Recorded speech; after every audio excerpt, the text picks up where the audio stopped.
네, 안녕하십니까. 신주기 목사입니다. 신주기 목사와 함께하는 마가복음 오늘 78강입니다.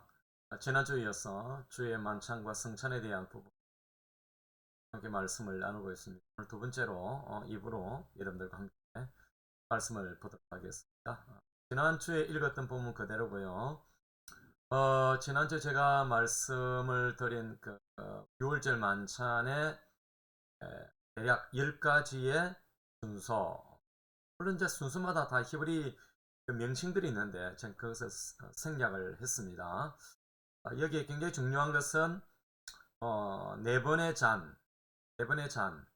자, 우리 성경을 보면은 이것이 만찬인지 이것이 성찬인지, 그래서 우리가 예수님의 이 만찬, 성만찬과 또 우리가 예수님께서 의미를 부여하신 성찬, 성찬에 사실 구분을 할 수가 없죠.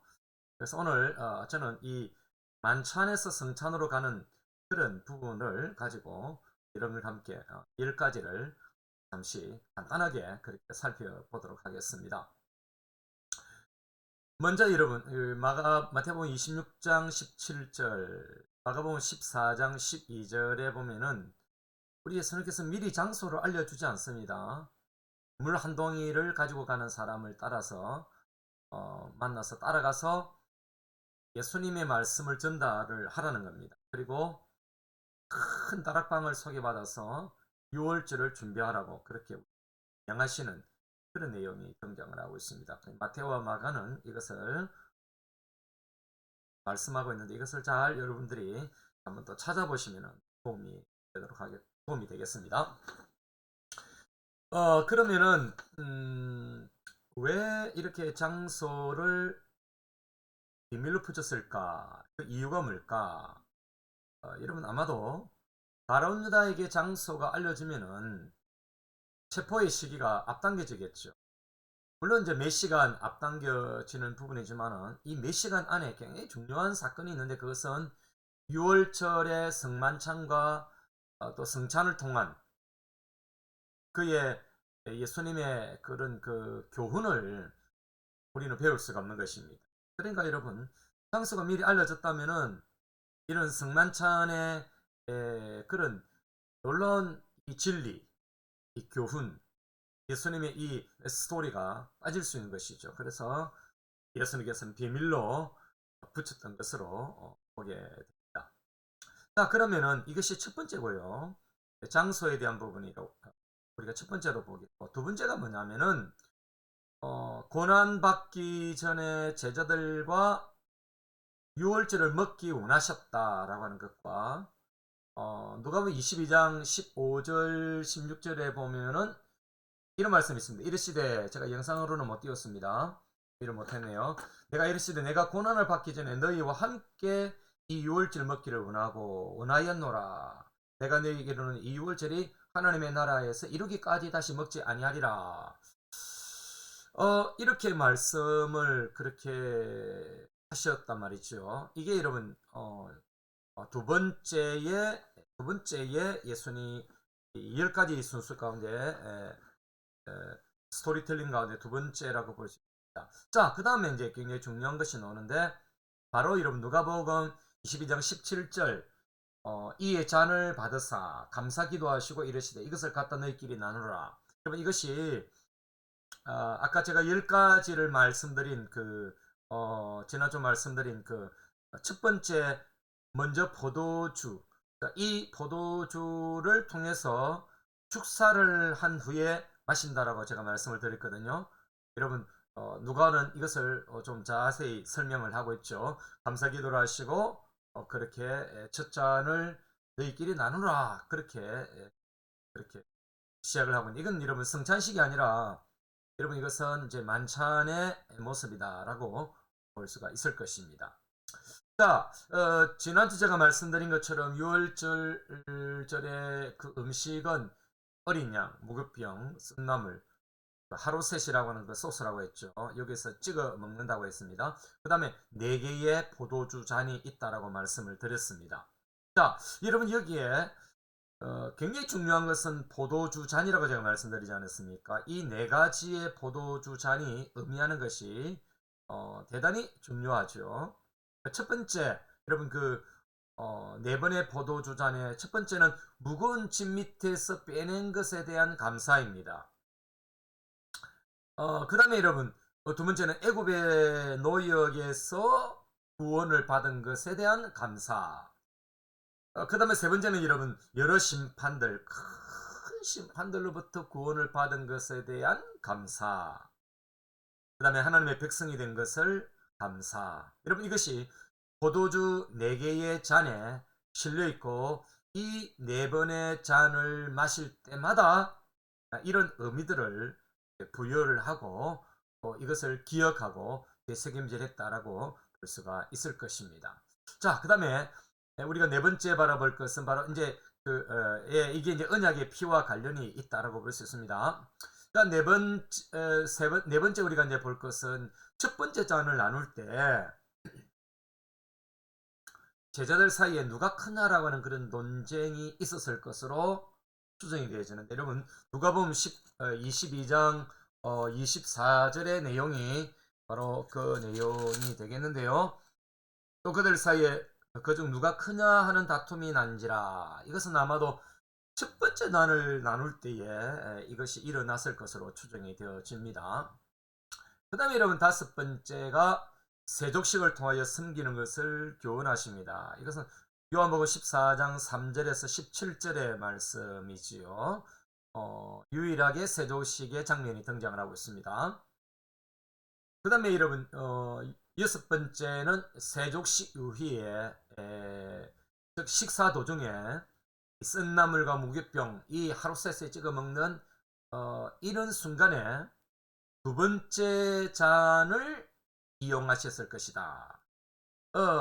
그러면서 시편 41편 9절을 인용을 하시면서 배반자에 대한 말씀을 하시면서 너희 중에 한 사람이 나를 팔리라 라고 그렇게 말씀을 하셨습니다.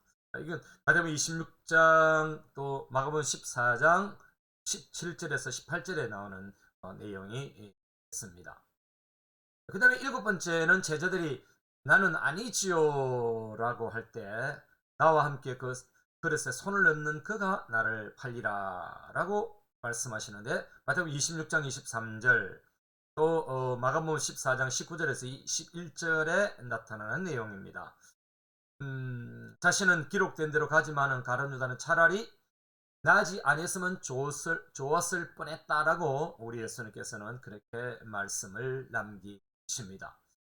자, 여러분이 여기에 잠깐 기억할 것은 유대인의 관습으로는 함께 식사를 한다는 것은 그 하루셋에 같이 찍어서 먹는다라고 하는 것은 신뢰를 하고 친구라는 그런 뜻이 있는 것입니다. 그런데 여러분 유다는 같이 그릇에 손을 넣어서 그 하루셋에 찍어서 먹는 그런 동참, 함께함, 동행, 이런 유대인의 관습에 볼 때 굉장히 중요한 신뢰가 거기에 있는 그런 의미의 그 만찬의 자리에서 다른 유다는 배반을 했다라고 하는 사실이 우리가 기억할 부분입니다. 8번째는 여러분 예수님의 가슴에 기대어 묻는 요한에게 떡 한 조각을 적셔다 주는 자가 그다. 요한에게 떡을 한 조각을 적셔서 주는 그가 바로 그다 라고 하시면서 다른 유다에 대해서 말씀을 하십니다. 이게 여러분 8번째 장면이다라고 볼 수 있고요. 그 다음에 여러분 9번째가 여러분 조각을 받은 유다에게 사탄이 그 속에 들어가고 예수님은 네가 하는 일을 속히 하라고 하시는데 아무도 그 말씀을 이해하는 이가 없었습니다. 그리고 가룟 유다는 밖으로 나가고 이렇게 나가는 장면이 요한복음 13장 27절에서 30절에 등장을 하고 있습니다. 제자는 그가 나가는 것을 이해를 못했습니다. 왜 나가는지. 그러나 가룟 유다는 그 속에 사단이 들어갔고 예수님이 하시는 말씀이 아마도 부딪혔을 것입니다. 굉장한 충격으로 들어왔지만은 이미 사단이 강력하게 점령을 하고 있어서 예수님이 말씀하시는 이 가룟 유다를 향한 이 간접적인 이 표현들, 그러나 자기에게는 굉장히 직접적으로 다가오는 그 메시지에 가룟 유다는 회개하지 아니하고 바로 나가버렸고, 그것은 아마도 로마 군병들 또 종교 지도자들과 이미 짜놓은 그 계획을 진행하기 위해서 나갔다라고 볼 수가 있을 것입니다. 자, 이렇게 유다가 이 10번째가 굉장히 중요합니다. 유다가 나간 이후에 지금까지는 만찬입니다. 유대인의 그런 유월절의 식사입니다. 그리고 여러분 마지막에 유다가 나간 후에 성만찬을 행했습니다. 여러분 이것이 알프레드 에드사임이라든지 김홍전 그런 목사님의 주장인데, 저도 이 장면들 10가지 장면들 이후에 성찬이 우리가 말하는 성찬을 행했을 것으로 그렇게 여겨집니다. 지금까지는 여러분 만찬을 가지는 그런 장면이었고, 이 만찬 이후에 이제 성찬으로 그렇게 가게 될 것입니다. 우리는 이제 이 부분은 우리가 3부에서 그렇게 성찬식의 장면으로 그렇게 나가겠습니다. 저희 교회는 이제 지난 주일에 성찬식을 가졌는데요. 마침 또 우리가 마가복음이 같은 그런 본문, 그런 위치에 있다라고 하는 것이 참 은혜가 되어집니다. 여러분 이렇게 6월절의 만찬의 순서 가운데 예수님은 자연스럽게 그 만찬의 식사를 이어서 성찬식으로 그렇게 나가고 있는데요. 이것은 우리가 다음 주일날 그렇게 보도록 하겠습니다. 여러분 가룟 유다의 모습을 보면서 무엇을 여러분 느끼십니까? 우리가 하나님의 말씀을 들으면서 때로는 우리 가슴에 와닿는 말씀이고 우리에게 충격적인 그런 메시지가 될 수도 있고, 또 주의 정도를 통해서 나에게 내 가슴에 충격적인 도전적인 메시지가 올 때에 우리는 거기에 나를 친다라고 하는 그런 화를 내거나 그것을 부정하거나 또 그 자리를 박쳐나가거나 시험에 들어서 나가 떨어지거나, 여러분 그러지 마시고 그 자리에 시편의 기자가 말했던 것처럼 의인이 나를 칠 때에 머리를 숙여서 나를 쳐주십시오 라고 그렇게 자기 자신을 예수님 앞에서 겸손하게 나가는 이 장면이 필요한 것입니다. 여러분 이번 한 주간 우리 자신을 한번 돌아보십시오. 이 대강절 주간 아닙니까? 예수님 다시 오셨고 다시 오실 그날을 기념하고 또 기대하고 기억하고 기대하는 이 대강절, 이 대림절 주간에, 이 강림절 주간에 우리는 어떤 모습을 가져야 될까요? 여러분 대강절 하나님 앞에서, 예수님 앞에서 우리는 항복을 할 때 예수님께서 내게 찾아오셔서 우리에게 은혜를 베풀어 주시고 구원을 베풀어 주시고 은영하는 주님의 나라에서 우리는 영원히 살게 될 것입니다.